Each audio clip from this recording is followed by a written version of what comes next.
Just to put a fine point on this, we're talking $1.6 billion, and we have around 2 months of the budget year left to go. There's approximately $800 million in school aid left to go out the door. And that's the single biggest item. If you look at anything else we can cut, because we front end load our spending. So if you look at what's still on the table to be cut, you're going to have to go after that $800 million.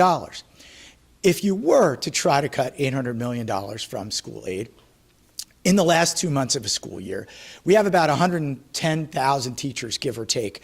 You'd have to lay off half of them for the last 2 months. That's just insanity. You're not getting there. It is virtually impossible to raise taxes to raise this money. You can't do, it's virtually impractical to try to do a retroactive tax increase. And by the way, if you were to go and take that $800 million from school aid, that only gets you halfway there. You still have another $800 million. That is just an illustration of how impossible this task is. Justice Jacobson didn't say you have to make the $1.6 billion payment. She said the legislature and the governor need to work out an agreement to figure out how to move forward with our pension system. The governor has, in good faith, absolutely done that. With the plan he's put on the table, he has reached out to the legislative leadership. As far as I know, there has been no response. That is what's needed.